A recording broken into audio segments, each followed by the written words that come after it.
ॐ श्री गणेशाय नमः। श्री सरस्वत्यै नमः। श्री पुराणपुरुषोत्तमाय नमः।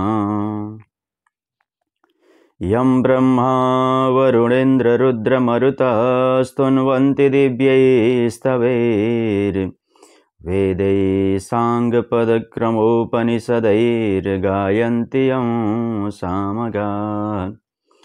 ध्यानावस्थिततद्गतेन मनसा पश्यन्ति यं योगिनो यस्यान्तं न विदुषुरासुरगणा देवाय तस्मै नमः। श्रीमच्चन्दनचर्चितोज्ज्वलवपुः शुक्लाम्बरा मल्लिका मालालङ्कृतकुण्डला प्रविलसन्मुक्तावली शोभिता सर्वज्ञाननिदानपुस्तकधरा रुद्राक्षमालाकरा वाग्देवी वदनाम्बुजे वसतु मे त्रैलोक्यमाता चिरम्।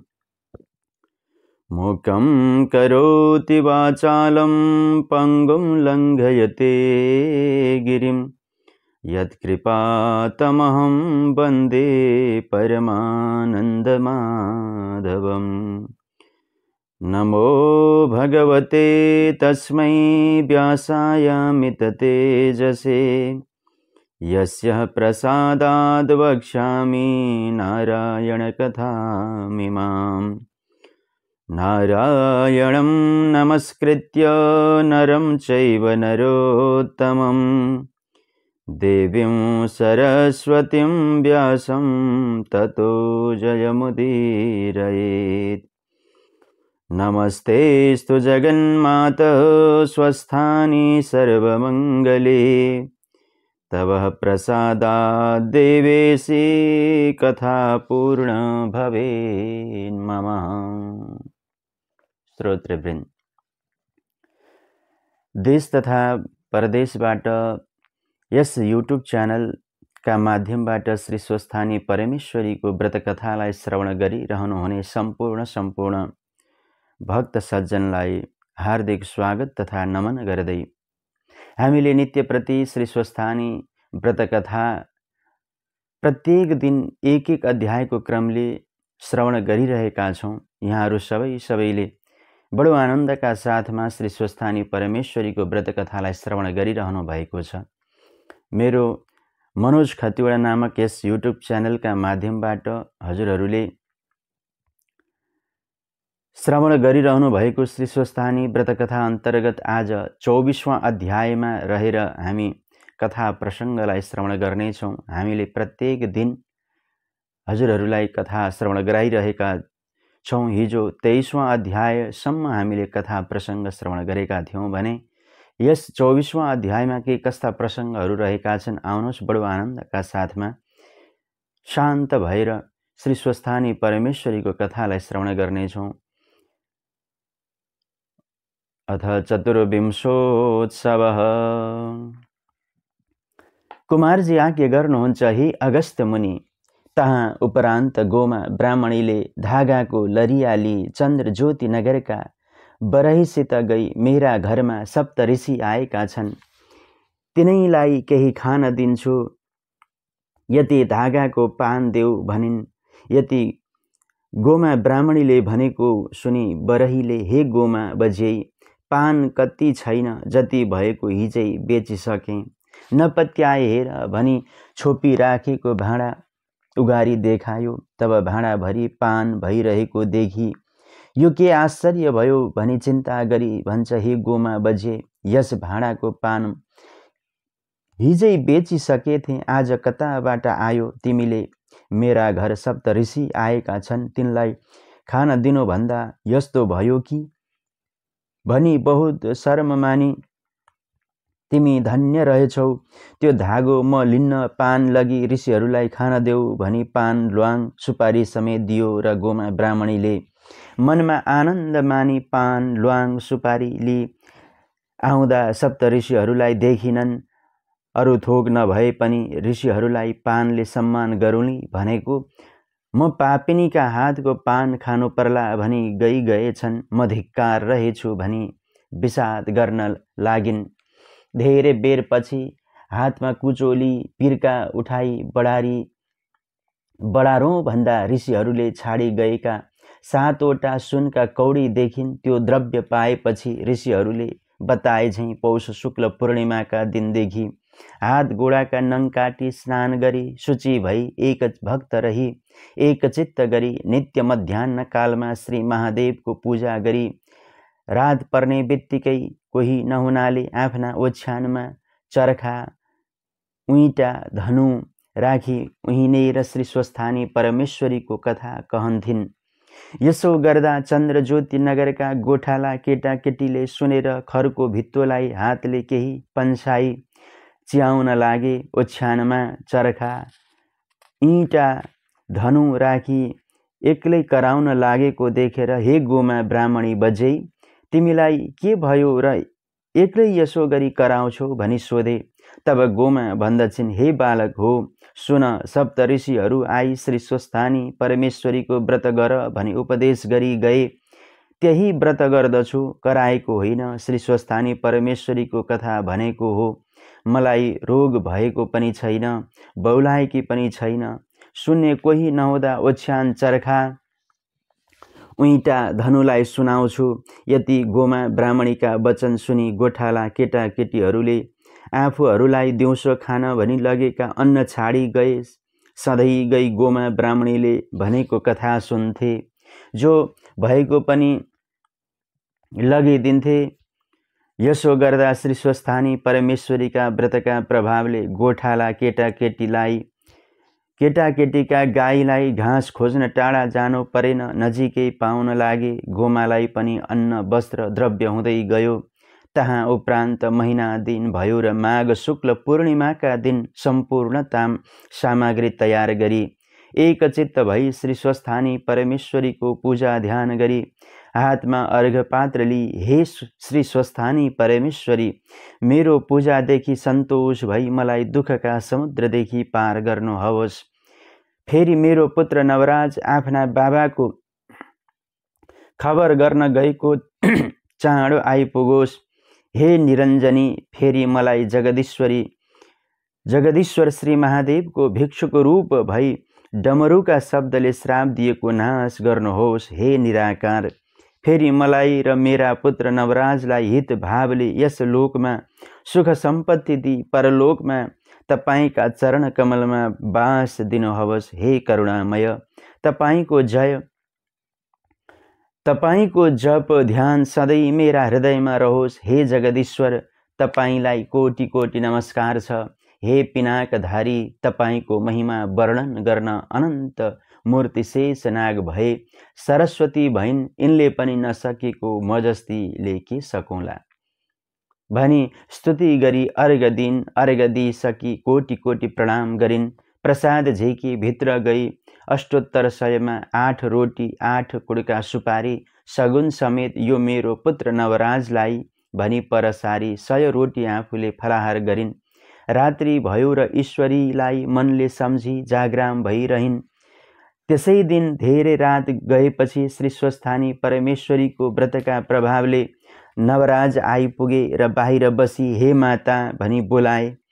गोमाले आफ्ना पुत्र नवराजको बोली सुनि चिनिन् र चाँडै उठी बाहिर आई भित्र डाकी लगिन्। बडा प्रीतिले काखमा लिई, हे पुत्र, कुशलै त छस्? तेरा बाबाको खबर के छ भनी सोधिन्। नवराज भन्दछन्, हे माता, भिक्षा माग्न गएका मेरा पिता गंगा तीरका ऋषिको आश्रममा पुगी गंगामा स्नान गरी नित्य पूजा गर्न रुख चढी फूल टिप्न लाग्दा रुखको हाँगो भाँचियो र खसेर मर्नु भएछ। मलाई वृद्ध ब्राह्मणले भने, रुखमुनि हेर्न गएँ, हाड रहेका रहेछन्। गंगाका तीरमा लगी संस्कार गरे, श्रद्धापूर्वक क्रिया गरिदिए। अतः घर आउँ भनी आउँदा घरको दुःख सम्झी उसै कसोरी जाउँ भनी सहरमा पसी राजाको सेवा गरेँ। राजाले केही द्रव्य दिए र तपाईँका चरणमा आएँ, तपाईँको दर्शन पाएँ। यति नवराजले भनेपछि गोमा बहुतै अधैर्य भई निर्विवेक विधाताले 70 वर्षका बुढासित 7 वर्षकी मेरो विवाह गरायो। यो अयोग्य हो, यस्तो मेरो यौवनमा पुरुष मारिदियो। हे स्वामी, भिक्षा माग्न भनी गएका तपाईँ यस्ता अवस्थामा परि मलाई एक्लै छाडी कता जानुभयो। हे नाथ, तपाईँ बिना मेरो प्राण कसो गरिरहला। जहाँ तपाईँ जानुभयो मलाई पनि उहीँ लैजानुहोस् भनी हृदय मूर्छा भई भूमिमा परि नाना तरहका शोक गर्न लागिन्। त्यो देखि नवराज भन्दछन्, हे माता, शोक नगर्नुहोस्। यो संसारमा यस्तै छ, जन्मिकन को मर्दैन, एक फेर सबैले मर्नुपर्छ। यसै अर्थले शोक नगर्नुहोस्। मेरो मुख हेर्नु पर्दछ, तपाईँकी बुहारी कता छ। यतिका दिनसम्म तपाईँहरूले के खाइरहनु भयो? तपाईँ पनि यस बेलासम्म नसुती के गर्नुहुन्छ? अनेक फलफुल, चन्दन, धूप, नाना सुगन्धको बास्ना आउँछ। हे माता, के काम गर्नुभयो? आज्ञा गर्नुहोस्। यति आफ्ना पुत्र नवराजले भनेको सुनि गोमा ब्राह्मणीले धैर्य गरी नवराजलाई भन्दछिन्, हे पुत्र, थाकिकन आइस, भोक पनि लाग्यो होला भनी खान दिन। खाइसकेपछि, हे पुत्र नवराज, तेरी श्रीमती चन्द्रावती त गएको 2 दिनपछि माइत गई, छोरा आएपछि मलाई बोलाउन पठाउनु भनेकी छ। हे पुत्र, दुःख काटिरहेकी थिए, तब सप्त ऋषिहरू आई मेरो दुःख देखि बडो दया गरी श्री स्वस्थानी परमेश्वरीको व्रत गर, तिम्रो दुःख नाश होला, इच्छा सिद्धि होला भनी उपदेश दिए गए। उनैका उपदेशले मेरो पुत्र चाँड आइपुगोस्, दुःख नाश होस् भनी श्री स्वस्थानी परमेश्वरीको व्रत पूजा गरी जाग्राम गरेथे। अब तँलाई पनि उनको महिमा सुनाउँछु, एकचित्त भई सुन भनी सम्पूर्ण कथा सुनाइन्। तहाँ उपरान्त उज्यालो भयो र नवराजले भने, हे माता, तपाईँ धन्य हुनुहुन्छ। यस्तै श्री स्वस्थानी परमेश्वरीको व्रत गर्नुभयो। म सन्तोष भएँ। अब म गङ्गामा गई स्नान, सन्ध्या, तर्पण आदि गरी आउँछु भनी नवराज घरबाट निस्किए। त्यसपछि गङ्गा स्नान आदि कर्म गरिसकी हरिहरको पूजा गरे। गोमाले गरेको श्री स्वस्थानी परमेश्वरीका व्रतका प्रभावले गङ्गादेखि हरिहर प्रत्यक्ष भई, हे नवराज, तेरी आमा गोमाले गरेको श्री स्वस्थानी परमेश्वरीका व्रतका प्रभावले हामी सन्तोष भयौँ। वरदान लिएस। यस गङ्गादेखि दक्षिण दिशामा लावण्य देश छ। तहाँ राजा छैनन्। हात्तीलाई सुवर्णको कलश, फूलको माला दिई राजा खोज्न लागेका छन्। त त्यहाँ जा, हामीले हात्तीमा प्रवेश भई राज्याभिषेक तँलाई दिलाउँला, राजा होलास भनी वरदान दिए। यति हरिहरले वरदान दिएको सुनि नवराज स्तुति गर्न लागे। यौतौ शङ्ख कपाल भूषित करो, माला अस्ति माला धरो, देवो द्वारवती श्मशान निलयो, नागारी गोवाहनौ, द्वित्रयक्षौ बलिदक्ष यज्ञमथनौ, मेघाद्रिराजा प्रभो, पापं मे हरतां सदा हरिहरो, श्रीशैलजा वल्लभौ।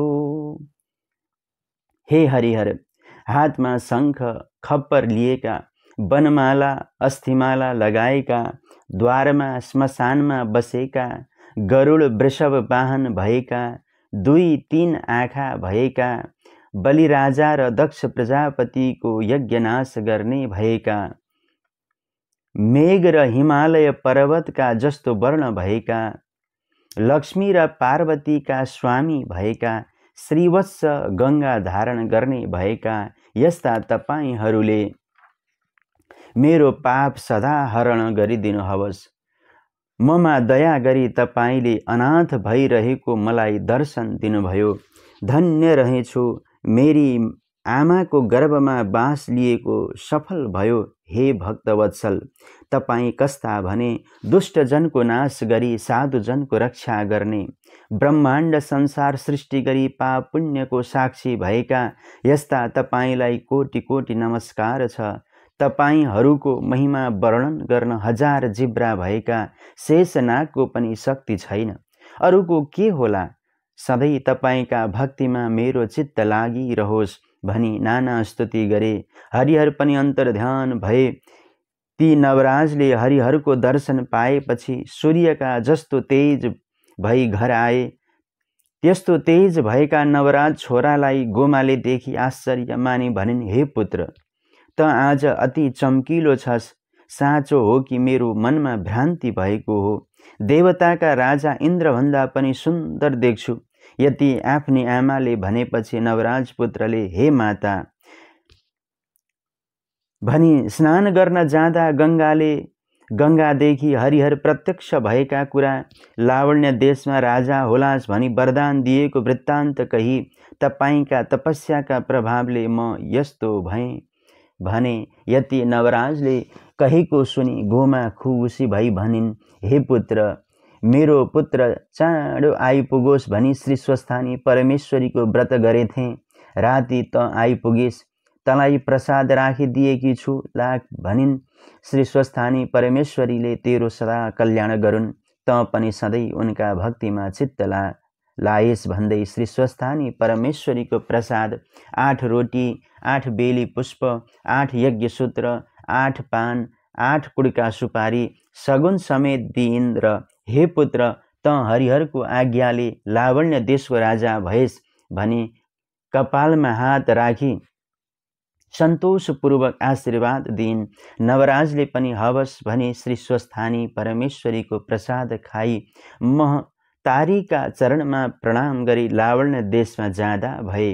हे अगस्त्यजी, जसले यो 24औं अध्याय सुनाउला वा पाठ गर्ला, त्यो दुःखरूपी समुद्रदेखि पार भई सुखरूपी संसारको सार लिई परम पदमा पुग्नेछ। जय जय श्री स्कंद पुराणे केदार खण्डे माघ माहात्म्ये कुमार अगस्त संवादे गोमा कृत स्वस्थानी व्रत कथनम नाम चतुर्विंशोत्सव। यसरी हामीले श्री स्वस्थानी परमेश्वरीको नित्य प्रति एक एक अध्यायको क्रमले कथालाई श्रवण गरिरहेका छौं र हजुरहरूले पनि नित्य प्रति कथा श्रवण गरिरहनु भएको छ, स्नेह प्रदान गरिरहनु भएको छ, हौसला प्रदान गरिरहनु भएको छ। हजुरहरूले यो कथालाई श्रवण गरेर यस मनोज खतुडा नामक यस युट्युब च्यानललाई सब्स्क्राइब गर्नु भएको छैन भने अवश्य पनि सब्स्क्राइब गर्नुहुनेछ, लाइक कमेन्ट गर्नुहुनेछ भन्ने कुराको निवेदन गर्दै र 25वां अध्यायमा के कस्ता कथाहरू रहेका छन्, यो कथा प्रसंग भोलि हजुरहरूलाई श्रवण गराउने बाचा गर्दै यहाँहरूको दिन मंगलमय बनोस्, यहाँहरूका सम्पूर्ण सदिच्छाहरू कामनाहरू पूर्ण रहन्, श्री स्वस्थानी परमेश्वरीको कृपाद्वारा सम्पूर्ण सुख शान्ति समृद्धि छाओस्। यिनै शुभेच्छाका साथसाथमा मैले आफ्नो बाणीलाई विश्राम दिनुपर्ने बेला भएको छ। भोलि पुनः 25वां अध्यायको कथा प्रसंगलाई लिएर उपस्थित हुनेछु। तबसम्मका लागि बिदा दिनुहोस्। सुप्रभातम। जय श्री राधे, जय श्री कृष्ण। ओम।